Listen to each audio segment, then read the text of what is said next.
Alô, pessoal, bom finalzinho de tarde, bom comecinho de noite. Aqui estamos para mais uma apresentação do nosso Show Mais. E pasmem os senhores e as senhoras, o programa desta edição. Eu ia falar desta noite, mas não, eu falei tarde, se é tarde, é noite. Este programa leva o número espetacular de Show Mais número 2732. É espetacular, eu sempre mostro, não é, com bastante satisfação, a caneca comemorativa dos 13 anos do Show Mais, que aconteceu agora em abril passado, logicamente, de 2017. E antes de falarmos sobre o tema de hoje, eu queria agradecer de uma maneira geral todos os cartões e lembrancinhas que a gente recebeu durante esses dias aqui, desejando um Feliz Natal. E eu peguei um, simbolicamente, porque é de uma doçura espetacular. Eu não sei se vai dar para mostrar, a câmera 8, né, do Felipe, o pessoal da Casa do Jardim. Olha só o recadinho que me deixaram, que me partiu o coração. Eu fiquei muito feliz. Depois mostra a foto, viu, Felipe, por favor? Um pessoal muito carinhoso da Casa do Jardim, que a gente acompanha já há muitos anos.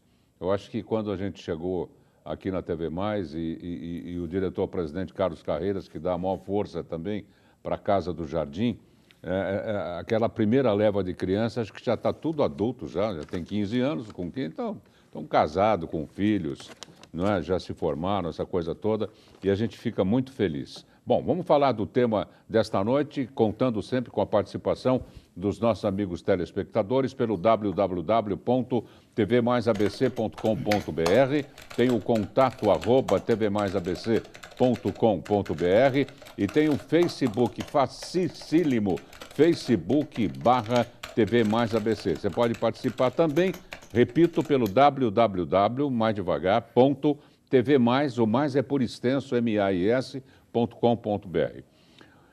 Essa é uma época bonita, uma época de introspecção, uma época em que todos nós nos voltamos, não é, para o lado, coisas que a gente nunca observou durante o ano, a gente passa a observá-las, a gente faz uma retrospectiva da própria vida, vamos remexendo, remoendo o passado, detetando alguns erros que nós cometemos, algumas passagens gostosas, mas enfim, é uma época de uma análise profunda e de um perigo iminente, porque cada vez que nós nos defrontamos com nós mesmos, as conclusões podem não ser muito boas, não é? Aí o indivíduo cai numa tristeza profunda, cai em depressão, não é? Fica mais sentimental do que nunca, ele fica mergulhando, não é, nos próprios atos que ele possivelmente tenha cometido. Nós vamos falar neste programa muito sério sobre depressão e estamos recebendo o consultor, para o qual eu peço uma salva de palmas, o Samuel Boss. Palmas para o Samuel Boss. Ô, Samuel, obrigado por ter vindo. É um prazer, Darcio. Prazer é todo nosso em recebê-lo. Estar no seu programa, nessa casa maravilhosa, ao seu lado, uma honra, né? Eu que sou jornalista, a gente falando aqui nos bastidores da sua importância para o jornalismo brasileiro. O que é isso, E agora para o jornalismo, nosso jornalismo regional. E a gente tem, quando a gente acompanha o Show Mais, a gente vê você passando a limpo a nossa região, né? Mostrando o que tem de bonito, mostrando as pessoas e os profissionais da nossa região. E é um prazer estar aqui. E quando você fala nossa, é nossa também, é minha, porque eu morei muito tempo aqui quando pequenino, não é? É mesmo? Quando eu falo nesses 15 anos, é agora, nessa segunda etapa da minha vida.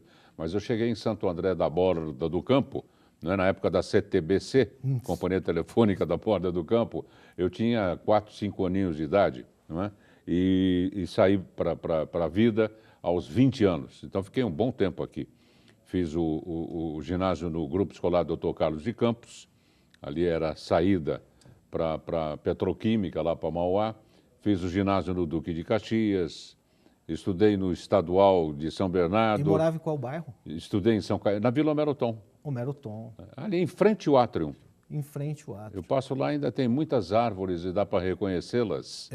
E esse ano lá o IPTU vai ficar mais caro no Homero Tom lá, porque vai, né? Valorizou. Com certeza. Valorizou com certeza. O bairro tá bonito. Tá bonito, tá tá muito bonito.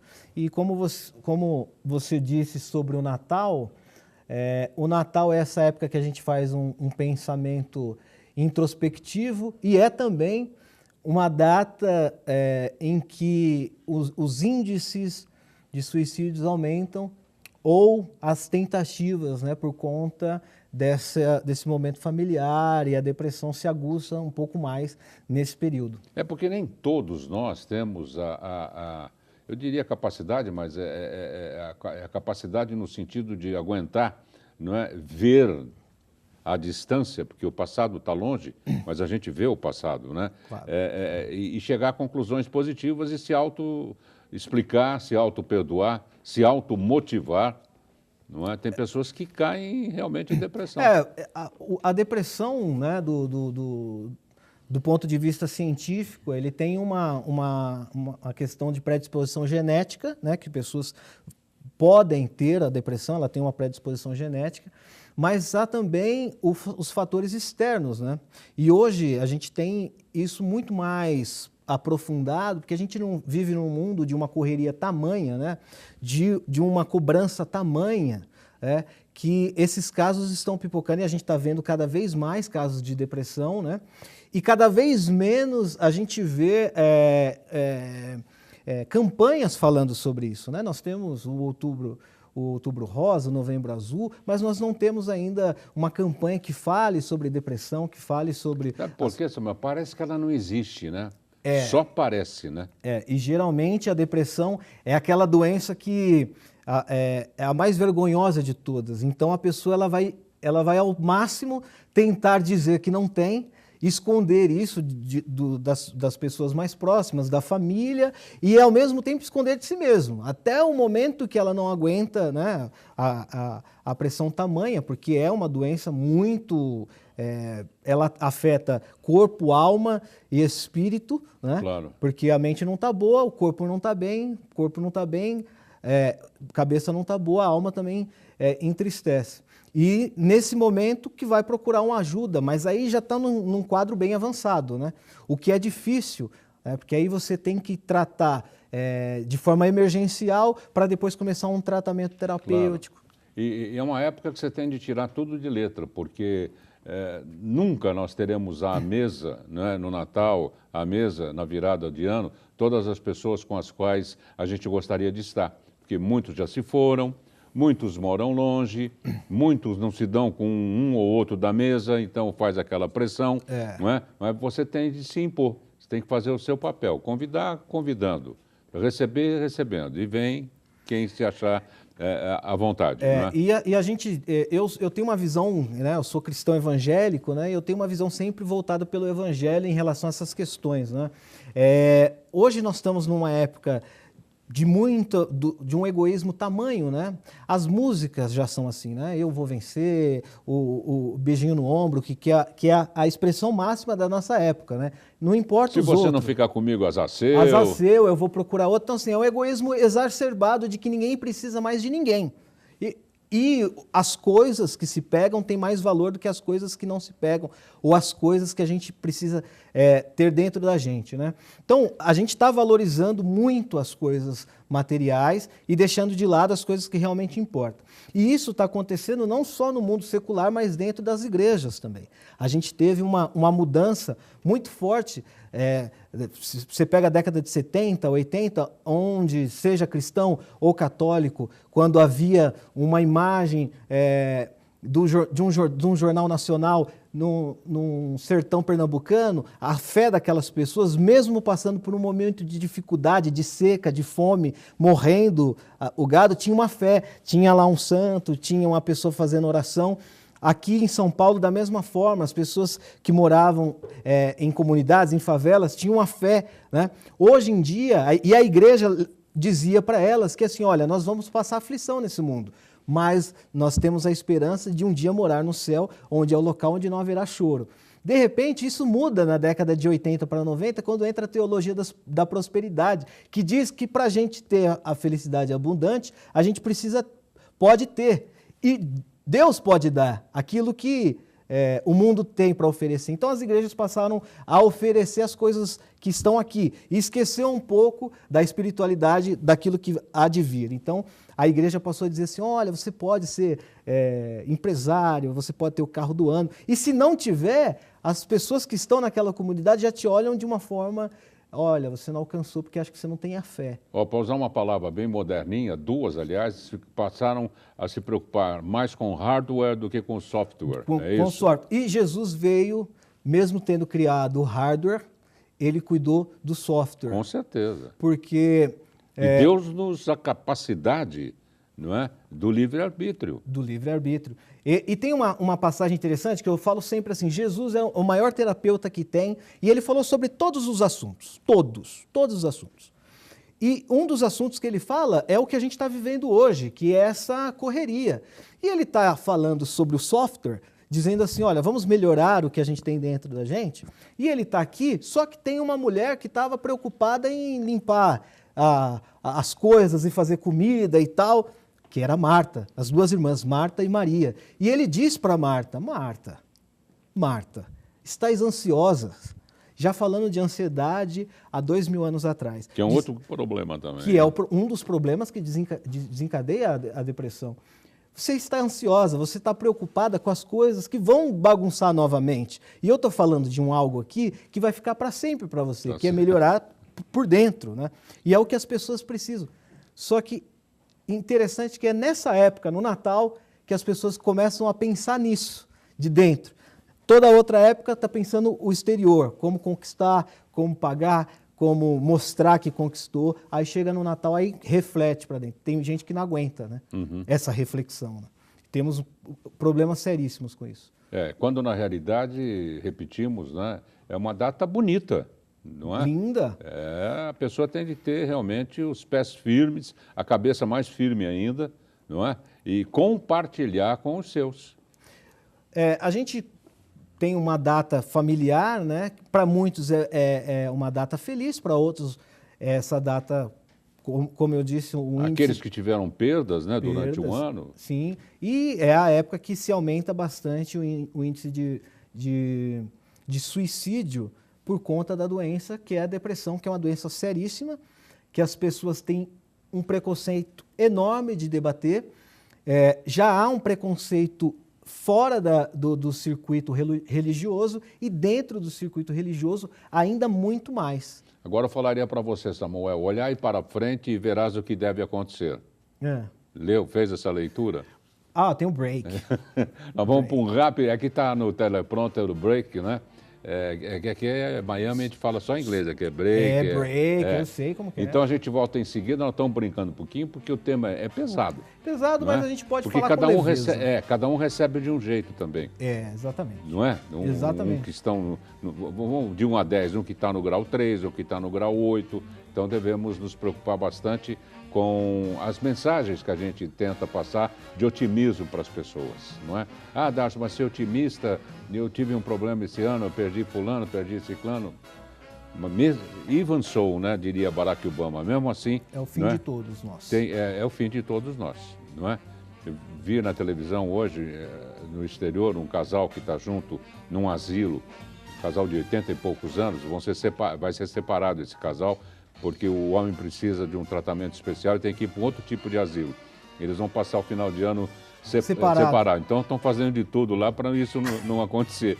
Porque é triste, né, gente? É lógico que nós queremos estar com toda a família, aqueles que foram também juntos, se bem que eles devem estar espiritualmente falando. Sim. Já a gente volta com depressão no show mais especial desta tarde e noite.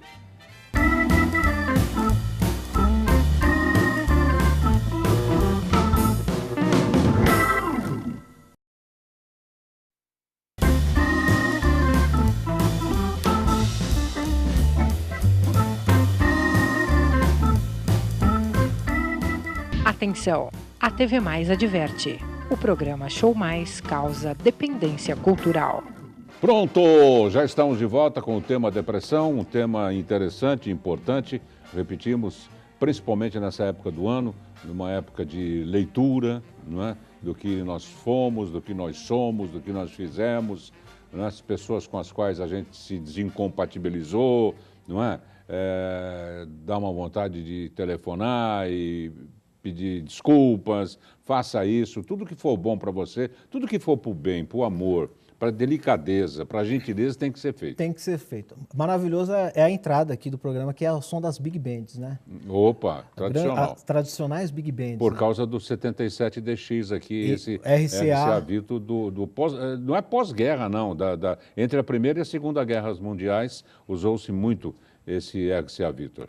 Que é um microfone sensacional, né? Porque muitos deles ainda usam esse tipo de microfone em apresentação. Ele é valvulado e funciona, viu?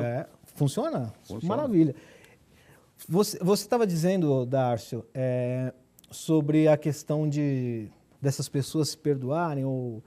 Eu digo sempre assim, né? Principalmente para o depressivo, para aquele que está passando por uma doença, né? Porque a depressão não é um sentimento. O sentimento é a tristeza. Tristeza é aquilo que a gente sente quando algo não vai bem, a gente está em casa. Depressão é consequência. Depressão é doença. Tá. Depressão é um estado de doença onde a pessoa ela precisa de tratamento médico e ela precisa passar por um tratamento. O SUS dá conta disso? Não dá conta porque o SUS tem uma grande dificuldade de, primeiro, diagnosticar. Nós temos uma grande dificuldade no SUS, que é diagnosticar a depressão e diagnosticar síndrome do pânico, que é uma doença que advém da depressão. Né? A depressão é a raiz e as outras doenças psiquiátricas advêm dela. Né? Toque, síndrome do pânico, transtorno bipolar. Então, geralmente uma pessoa ela tem uma crise de ansiedade. Né? O que é a crise de ansiedade? Ela está em casa e de repente ela começa a sentir que algo ruim vai acontecer. Aí ela tem taquicardia, ela começa a ter formigamento nas mãos, na cabeça dela, bom, eu estou passando por ou eu estou tendo um infarto, estou tendo um problema, eu preciso ir no médico urgente fazer um eletro. E ela corre para emergência da UPA e tal. E tanto que ela mentaliza isso que é perigoso mesmo. Né? Não, porque é um círculo, você entra num ciclo. Se materializa. Porque assim, quando você...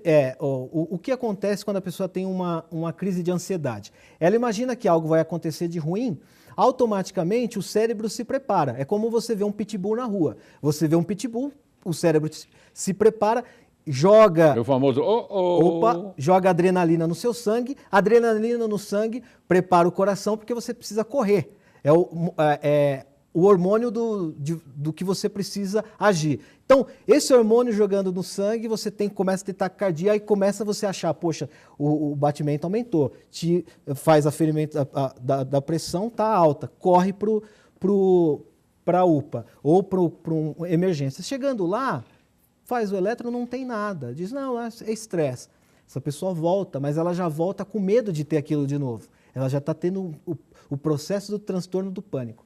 Ela vai, em média, 6, 7 vezes, até que algum médico entenda um pouco melhor, clinicando, né, ouvindo, ela falou assim, olha, você precisa passar por um psiquiatra, porque o que você tem não Psiquiatra? De maneira nenhuma, eu não sou louco, é que as pessoas falam. É o que todo mundo pensa. Mas por que psiquiatra? Não, porque isso você está com princípio de... síndrome do pânico. Aí essa pessoa já passou por esse estágio. O cérebro já está traumatizado com tantas vezes que teve crise. Quando ela chega no psiquiatra, se ela vai pelo SUS, demora. Se ela vai pelo um convênio médico, o convênio médico, o psiquiatra tem tantos para atender. E para você ter um tratamento digno, no mínimo, a pessoa o psiquiatra tem que te ouvir um período para entender o que você tem, dar o diagnóstico e o tratamento exato. Então, nós temos no Brasil um problema seríssimo, que assim, as pessoas estão doentes, têm depressão, mas na hora do tratamento nós temos um tratamento muito difícil, principalmente no SUS, né, defasado, e no particular, que é pelo convênio, também, porque o particular ele precisa atender um número maior de pessoas. E a psiquiatria não é pelo volume. Né? Agora a pessoa... É a qualidade do tratamento. O Samuel, ouvindo conselhos, não é? Hoje em dia a divulgação das patologias está em aberto, né, nas redes sociais, nos sites especializados, nos programas. Quantos programas Sim. foram criados, né, com excelentes produções, excelentes profissionais? A pessoa pode se auto-melhorar um pouco, pode se autocurar? Primeiramente, geralmente as pessoas vão na internet para qualquer coisa, né? Jogam no Google os sintomas e vai aparecer lá. Ela já tem um sintoma e ela chega para o médico e diz o que ela tem, ou o que ela imagina ter. Mas, a partir daí, o primeiro fato é que uma pessoa com depressão, os seus sintomas, insônia, acordar no meio da noite, não insônia para dormir, e sim insônia de acordar no meio da noite, tristeza profunda, não é aquela tristeza comum, é uma tristeza que te deixa, de fato, sem ação, cansaço, vontade alguma de fazer absolutamente nada, até mesmo tomar banho, essa pessoa ela tem um sintoma de depressão. Então ela tem que aceitar que é uma doença. É o primeiro assim, olha, estou doente. Né? Depois, quando ela for fazer o tratamento, aí nós temos dois polos diferentes. Né? Nós temos os espirituais e nós temos aqueles que são as pessoas que acreditam mais na ciência. O que acredita mais na ciência, ela acredita que só o medicamento funciona. Então ela vai acreditar 100% no medicamento e as outras coisas que ela tem que fazer para melhorar, ela não faz. As pessoas que são espirituais, ela não acredita no medicamento e tem um preconceito enorme em tomar medicamento, acredita que só a fé... Tudo para dificultar o acesso. Tudo para dificultar o acesso. Então esses polos são os mais difíceis de ser tratados, porque o tratamento da depressão é medicação, quando necessário, a terapia. E aí tem algo que é específico, que é a fé. E aí quando eu digo fé, é você acreditar em algo muito maior do que simplesmente aqui. As pessoas acreditam numa esperança que possa te motivar a sair dessa situação. As igrejas ajudam, a fé ajuda e a terapia. A terapia identifica a causa da depressão. A música ajuda? Música ajuda. Enleva, né? A música terapia ajuda em muitas coisas. Mas o que mais ajuda no caso de depressão é a pessoa fazer uma viagem dentro da alma. Porque Jesus Cristo, antes de Freud fala sobre o consciente e subconsciente. Consciente é aquilo que nós estamos vendo, subconsciente é aquilo que nós vivemos e a gente age no subconsciente. Então, uma pessoa que maltrata o filho, de repente ela foi maltratada na infância e está maltratando o filho sem mesmo saber a causa. Jesus Cristo já falava disso há 2000 anos atrás. Ele dizia assim, os assassinatos, a maldade e tudo aquilo que acontece na humanidade está no profundo do coração do homem, que é o subconsciente. Samuel, nós estamos com o tempo estourado, não dá tempo para mais nada. Nada. Queria agradecer muitíssimo a presença do jornalista e consultor Samuel Boss no Show Mais. Obrigado, bom Natal para você, Samuel. Feliz Ano Novo. Uma honra estar aqui. Toda nossa. E sempre que precisar, estamos à disposição. Muito obrigado. C'est tout pour aujourd'hui, merci. On reviendra demain. Bonsoir, les amis. Tradução, como é que é? É tchau. É tchau. A tradução tchau, é até mais. Mano, é tchau.